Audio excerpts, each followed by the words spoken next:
Olá, nós estamos no laccursos.com.br, eu sou o Rodrigo Belmonte e hoje a gente vai conversar sobre improbidade administrativa, aula número 2, exatamente, aula 2 de improbidade administrativa, e a gente vai continuar falando de aspectos gerais da improbidade e vai falar hoje sobre os atos de improbidade administrativa, que se estendem do artigo 9º até o artigo 11 da Lei de Improbidade.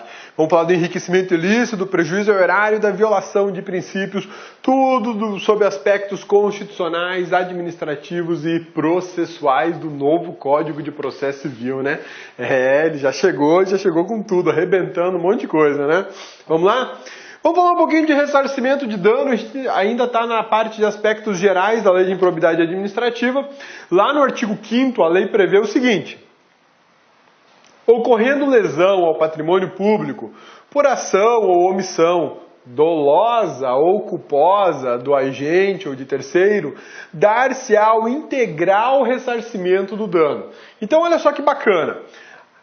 Houve lesão ao patrimônio público por ação ou por omissão do agente público. Tanto faz, uma coisa ou outra não interessa. Tanto a ação como a omissão, elas são relevantes para o ato de improbidade. Dolosa ou culposa. Olha que bacana isso, que a gente tem que prestar atenção, que é super importante. A gente conversou na aula passada que todo ato de improbidade administrativa ele é doloso e que por exceção tem uma categoria de atos que são culposos também, tá? Então, uma coisa super importante a ser gravado em termos de improbidade administrativa. O ato de improbidade administrativa ele é via de regra doloso, beleza? Doloso, ótimo. Porém, existe uma exceção. Existe o ato que é doloso e que é culposo, que está no artigo 10 da Lei de Improbidade Administrativa, quando a gente fala dos atos de improbidade administrativa que causam prejuízo ao erário. A primeira classe de atos de improbidade administrativa está previsto no artigo 9º, que fala de enriquecimento ilícito por ato de improbidade administrativa. A segunda categoria são os que dão prejuízo ao erário. Estes que dão prejuízo ao erário podem ser dolosos ou culposos. E uma terceira categoria que é só dolosa também, é só doloso o ato, que é o de desrespeitar princípios constitucionais ou princípios aplicados à administração pública. Então, aqui no artigo 5º, ele deixa muito claro que ação ou omissão, dolosa ou culposa, que cause dano, ensejará o integral ressarcimento desse dano. Isso aqui está ligado diretamente o que a Constituição da República fala no artigo 37, parágrafo 4º. Lá na Constituição Federal, no 37, parágrafo 4º, fala justamente de que os agentes, os autores de ato de improbidade administrativa, eles terão que, havendo dano, ressarcir, reparar o dano de forma integral. Aliás, não precisa ir muito longe. O fato de que uma pessoa cause dano para a administração pública, ela vai ter que ressarcir a administração. Isso faz parte da responsabilidade civil de todo cidadão. Ocorre que aqui na improbidade administrativa, essa responsabilidade ela é tratada de forma mais precisa, né? E você precisa identificar, para responsabilizar o agente de improbidade, você precisa indicar qual foi a ação, qual foi a omissão, e se ela foi dolosa ou se ela foi culposa. Porque se ela foi culposa e foi de enriquecimento ilícito, mas causou dano ao erário, necessariamente ele não vai ter que responder. Se ela foi uma ação culposa, uma ação ou uma omissão culposa de desrespeito a princípios constitucionais, ele também não vai precisar responder. Porque a exigência é que ação ou omissão dolosa ou culposa que houver dano, a pessoa repare. Mas nós temos duas categorias em que não se admite o ato culposo. Então, se nessas duas características eu praticar o ato culposo, eu não vou ter que ressarcir, caso exista dano, tá? Entendeu? Não estou fazendo referência específica e exclusiva ao dever de reparação, mas ao fato de que o ato foi culposo quando a lei só prevê, em determinados casos, o doloso. né? Foi um ato previsto no artigo 9º, culposo, que causou dano. Não vou ressarcir pela lei de improbidade, não. Posso ressarcir de outra forma, desde que prove que eu agi com dolo, né? Se ficar provado que eu agi com culpa, dificilmente eu vou ressarcir, tá? A obrigatoriedade de reparar o dano tem como fundamento de validade o artigo 37, parágrafo 4º da Constituição. Ou seja, essa obrigação prevista no artigo 5º, ela busca validade constitucional, aqui no artigo 37, parágrafo 4º da Constituição Federal de 1988, que estabelece a tutela, o dever de probidade administrativa e a necessidade de reparação de dano quando ele houver, né? O dano causado deve ser reparado independente de ação ou omissão dolosa ou culposa. O dano causado deve ser reparado independentemente de ação dolosa ou culposa. Observado que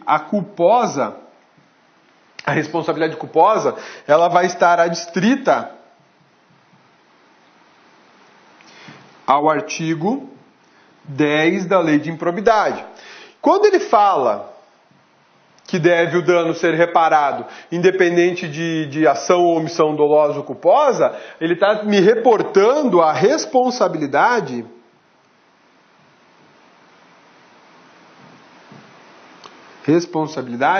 civil.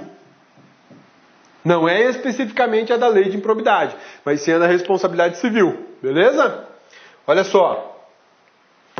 Os atos de improbidade administrativa importarão a suspensão dos direitos políticos, a perda da função pública, a indisponibilidade dos bens e o ressarcimento ao erário na forma e gradação previstas em lei sem prejuízo da ação penal cabível.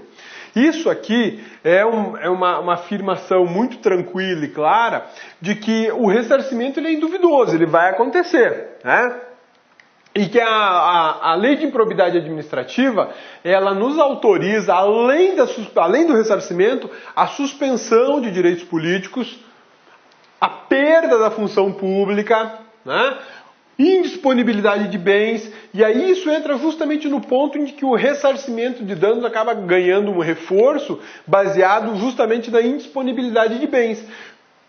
Causei o dano, me recuso a pagar, então eu vou no seu patrimônio. E a lei de improbidade prevê, aí vem o pulo do gato, né? Ela prevê um sequestro, uma cautelar de sequestro. Só que a cautelar de sequestro não existe mais. Não existe mais, acabou. Com o novo Código de Processo Civil, a cautelar de sequestro desapareceu. Então hoje a gente tem que usar o termo indisponibilidade de bens e justificar isso como uma tutela de urgência, talvez, lá do Código de Processo Civil, do novo Código de Processo Civil. Mas o fato é que o ressarcimento de bens não vai ser só por uma imposição judicial ou uma determinação da administração de que você deve ressarcir. Mas vai ocorrer, caso você se recuse a fazer, por indisponibilidade de bens. É o sequestro do seu patrimônio. Seu patrimônio vai ficar bloqueado. Se você tem carro, casa, dinheiro do banco, isso tudo fica bloqueado e você não pode dispor desses valores até que o dano seja ressarcido ou até que prove que você não tem responsabilidade sobre esse ponto, né, sobre essa questão. Qual que é a posição do STJ sobre essa questão? O requisito do periculo in mora, implícito no artigo 7º, parágrafo único da Lei 8429, que visa assegurar o integral ressarcimento de eventual prejuízo ao erário, o que inclusive atende à determinação contida no artigo 37. O STJ diz o seguinte, que o ressarcimento deve ocorrer para assegurar a reparação integral do dano, ok? Mas um ponto extremamente importante está aqui. O requisito de perigo estaria implícito no artigo 7º.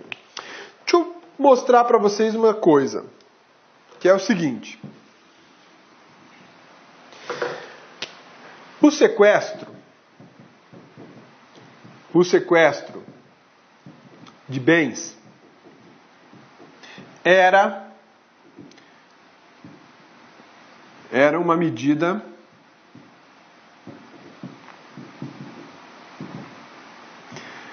cautelar, previsto no CPC de 73. O novo CPC, novo Código de Processo Civil, trata isso como tutela provisória. E aí ela pode ser uma medida de urgência. Esta urgência, segundo o STJ, ela é implícita no artigo 7º da 8429. É a lei de improbidade. 8429, 92, que é a lei de improbidade. Muita gente defende que a urgência, a tutela, o perigo na demora deveria ser provado. Ficar provado necessariamente um fato que na sua existência impediria, por exemplo, a efetiva reparação. Ocorre que o STJ tem o entendimento de que o perigo na demora é inerente à medida, é inerente ao artigo 7º, ele já está implícito ali. Eu penso que é um posicionamento um tanto duro, né? Porque enquanto todo o sistema processual exige a prova do perigo na demora de uma decisão, ou exige a prova de um dano irreparável, irreversível, de difícil reparação, o STJ solta uma canetada dizendo assim, não, está implícito ali. Mencionou o artigo 7º é porque a situação é complicada, né? E isso estaria de acordo com o que fala o artigo 37, parágrafo 4º, né? Essa regra é direcionada ao agente público e ao particular que tem o dever de ressarcir.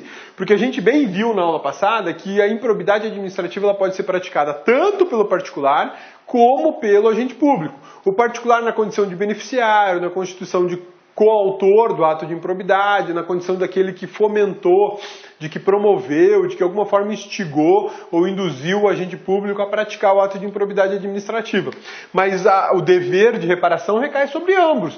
E isso é um ponto extremamente importante dessa lei, porque muitas vezes o maior beneficiário é o particular e não é o agente público. Em caso de superfaturamento, por exemplo, a maior parte do dinheiro não fica com o agente público, fica com o particular. O agente público acaba ganhando uma comissão, digamos assim. Havendo enriquecimento ilícito, o agente público ou particular perderão o acréscimo patrimonial decorrente da improbidade. Isso aqui é extremamente interessante, né? Você, além de ter que ressarcir o dano causado, você vai perder o patrimônio que foi acrescido ilegalmente enfim, o patrimônio que aumentou na sua mão, né? Milagrosamente você tinha um patrimônio de 100 mil reais e depois de ser deputado federal ou estadual por 2 mandatos, seu patrimônio agora é de 100 milhões de reais, né? Em 8 anos você fez uma multiplicação financeira invejável até a Midas, né? O rei Midas não chegava à tua capacidade de produção de riqueza. Então a ideia aqui é que a punição seja severa. Além de você ter que ressarcir o dano causado pelo teu ato de improbidade, caso você tenha enriquecido ilicitamente, você vai perder o patrimônio que você acresceu de forma ilegal, de forma indevida. E esse é um ponto bacana porque quando o servidor toma posse, ele faz uma declaração de bens, né? O servidor toma posse, ele declara os seus bens. E aí, de repente ele aparece milionário do dia para a noite. Vamos olhar a posse dele, vamos olhar a declaração de bens dele. Alguns agentes públicos, quando tomam posse de algum cargo, já mostram a sua declaração patrimonial e ela é invejável a qualquer magnata, né? Mas em determinadas circunstâncias, como o Cabeça, por exemplo. O Cabeça, quando tomou posse, tinha uma bicicleta e alguns livros de direito. O patrimônio do Cabeça era esse. Hoje o Cabeça tem carro, tem casa, não é nenhum milionário, mas durante anos de trabalho conseguiu reunir algum patrimônio. Alguns servidores que chegam na mesma situação que o Cabeça chegou no serviço público, sem patrimônio, podem, de repente, em 3, 4 anos, ficar milionários. E isso é suspeito, porque o serviço público não foi feito para enriquecer ninguém. O serviço público ele é feito para dar uma assistência à sociedade mediante pagamento de uma remuneração do servidor que dê a ele uma condição de vida digna, né? E aí, se você tem um enriquecimento ilícito, é justo que você perca, sim, esse valor acrescido indevidamente no seu patrimônio. Esse valor não merece ficar contigo, tá? Bloqueio de bens para o ressarcimento está previsto no artigo 7º. Prevê essa possibilidade quando o ato de improbidade causar lesão ao patrimônio público. Ensejar enriquecimento ilícito. Nessas duas situações, é admitido o bloqueio de bens. Via de regra, o bloqueio de bens sempre ele aparece nas ações de improbidade. Mas sempre, dificilmente não tem esse pedido, né?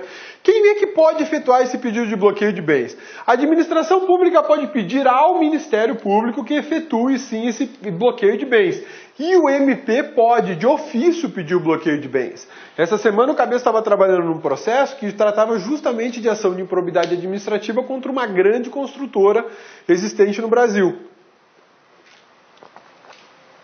E essa construtora, na sua defesa, já falou o seguinte: não tem por que fazer bloqueio do meu patrimônio.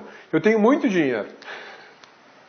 A defesa deles, eu tenho muita grana. Não há risco de, caso eu venha a ser condenada, eu não pagar isso aí. Eu vou pagar, caso seja condenado. Então desbloqueio meu patrimônio. Interessante, né? É um argumento de defesa. Por quê? Porque muita gente pensa que o bloqueio de bens ele se presta apenas para garantir a reparação e que esse bloqueio de bens ele seria feito para evitar que a pessoa dilapidasse o patrimônio ou coisa do gênero. De fato, isso é verdadeiro. Existe uma razão nessa argumentação de que o bloqueio de bens deve passar por isso. Mas isso é uma noção lá do Código de Processo Civil, quando fala de cautelares. Eu tenho que resguardar um patrimônio aqui para garantir a efetividade daquele outro processo lá de reparação. Porque se eu não fizer isso, lá, ainda que o juiz mande reparar, não vai ter patrimônio, porque a pessoa está dilapidando, né?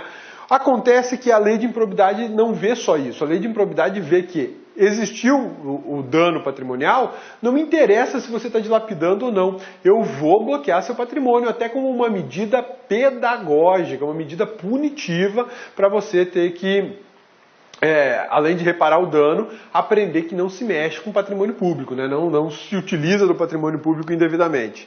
Tá? Olha esse julgamento aqui do STJ. Olha que bacana, galera.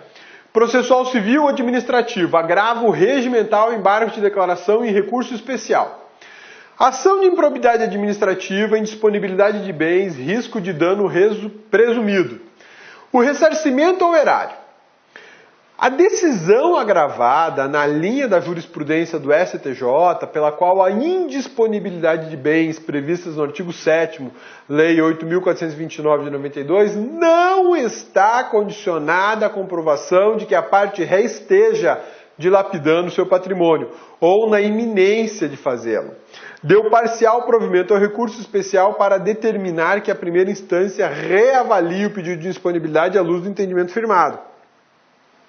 Ou seja, o pedido de indisponibilidade de bens foi feito ao juiz de primeiro grau e o juiz negou. Falou, não tem notícia aqui, não tem notícia de que está dilapidando patrimônio. Aí o STJ falou o seguinte, peraí, mas não precisa ter notícia de que está dilapidando patrimônio. O risco é implícito e deve sim ser determinada a indisponibilidade dos bens apenas e tão somente como medida para reparação e para punição. Interessante, né? Ela é uma lei muito severa, a lei de improbidade administrativa, e acho que está certo, tem que ser severa mesmo. Quem mete a mão em dinheiro público, na grana pública, tem que se ferrar, tem que tomar fumo. Porque custa muito caro manter o Estado. E está ficando cada dia mais caro manter o Estado e o corrupto, né? São duas situações absurdas que a gente não consegue mais dar conta no Brasil, tá? Vamos falar um pouquinho sobre o sequestro. Aqui, ó, o MP pode efetuar o requerimento de ofício. Essa é uma das possibilidades. O Ministério Público pode, independente de pedido da administração pública, o Ministério Público pode, de ofício, solicitar o bloqueio. Mas vejam só, o MP solicita o bloqueio, o MP não faz bloqueio. E esse é um ponto extremamente importante. O Ministério Público não faz bloqueio de bens. Quem faz o bloqueio de bens é o Judiciário. O MP não pode fazer A administração pública também não pode fazer. É o juiz que vai fazer esse bloqueio, vai criar a restrição, vai tornar indisponível um imóvel, uma conta bancária, veículos, ativos financeiros, enfim. O que for de patrimônio dessa pessoa vai ficar indisponível.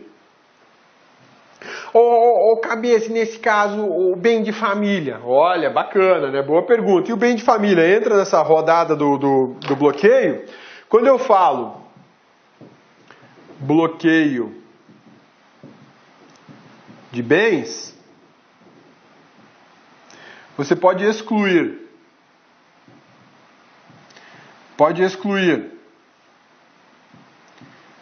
o bem de família, você pode excluir conta salário,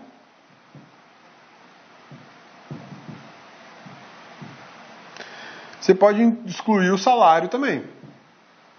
Isso não fica bloqueado, tá? Por quê? Porque isso aqui está vinculado à dignidade humana. Olá, meus amigos, minhas amigas, quero convidar você que está se preparando para o concurso do Colégio Pedro II do Rio de Janeiro. Nós aqui do Lá Concurso preparamos um super curso para você, uma super preparação para você ficar competitivo. São mais de 220 horas, de aula, aborda todos os pontos do edital. Nós temos uma programação de atualização do site, principalmente das legislações específicas para você gabaritar. Sabe quanto custa tudo isso? Apenas 10 mensalidades de R$ 25,00. 10 mensalidades de R$ 25,00, você vai assistir o restante dessa videoaula e mais o nosso curso completo e ainda o nosso projeto pedagógico vencedor chamado de Personal Coach. No Personal Coach você vai ter uma meta todos os dias e papo reto, se você cumprir essa meta, se você seguir as nossas orientações, eu tenho certeza absoluta que lá no dia da prova, no dia 10 de setembro, você estará competindo por vagas, você estará altamente competitivo, tá certo, meus amigos? Olha só, você gostou dessa videoaula? Isso aqui é só uma pequena demonstração, tá? Pequena demonstração, colocamos apenas 50 aulas nossas, não foram aulas inteiras, foram aulas aí fracionadas no YouTube, são mais de 220 aulas que nós temos à sua disposição no site do LAC Concursos, tá certo? Se você quer o material de apoio dessa videoaula, então clica aqui embaixo, material de apoio, você pode baixar, pode fazer o seu download gratuitamente no site do LAC Concurso, tá certo? Meus amigos e minhas amigas, espero vocês, venham estudar conosco, Colégio Pedro II, 10 de 25, você não vai se arrepender, você vai ficar fã de carteirinha do LAC Concurso. Forte abraço, fique com Deus, espero vocês, tchau! Clique, claque.